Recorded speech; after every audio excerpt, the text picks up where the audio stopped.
Looking at this particular meeting between the Chinese Premier and the Indian Prime Minister, it must be fascinating because this is such an important moment for both countries, isn't it?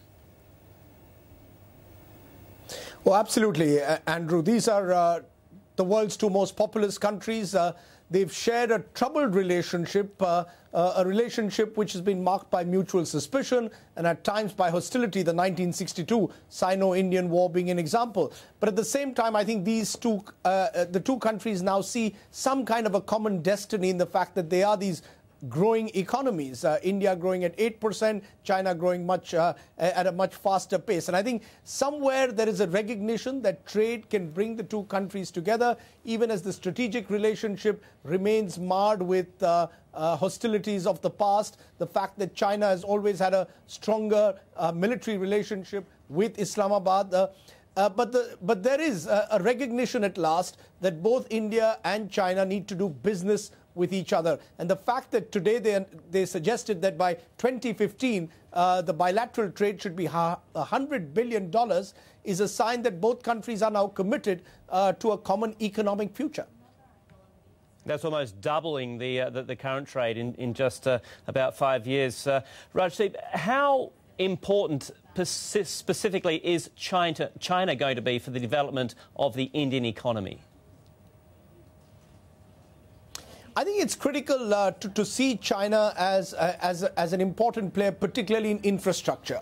I think there are critical areas of India's next phase of growth has to be in the infrastructural sector: ports, roads, highways, telecommunications. And at times, India has been reluctant to allow Chinese investment in these areas, fearing security concerns. The Chinese believe that these concerns are exaggerated. India, on the other hand, would like China to give greater access to Indian software. So I think both the countries recognize that there are roadblocks. And importantly, today they've announced an Indo-China CEOs Forum, which will then look to try and overcome some of these areas of divergence that exist even on the economic front between the two countries. I mean, it's just been recently that we've seen tensions between India and China rising, particularly along disputed border areas. Do you think that this visit by Premier Wen will see sort of a reset, as the US president liked to talk about pressing the reset button with Russia? Is China and India both trying to set the reset button with this meeting?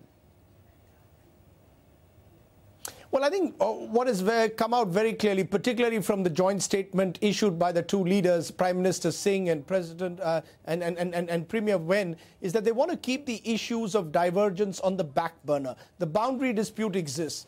China's relationship with Pakistan is troubling. A strategic relationship with Pakistan is troubling for India. There is the issue of the contentious border state of Arunachal. There's the issue of Tibet. There's the issue of Kashmir. These are issues of divergence which are being kept on the back burner. On the other hand, they're looking for areas of convergence in trade, and importantly and significantly today, even in the context of terror. China acknowledging India's concerns on terror and terror financing, a sign perhaps that both the countries now recognize the need that when you have to do if you want to strike a long-term business partnership, you will have to strike it on areas of convergence and look for areas of mutual interest rather than mutual divergence. I think there's a pragmatism and a maturing at last of the India-China relationship that hopefully will promise much for the future.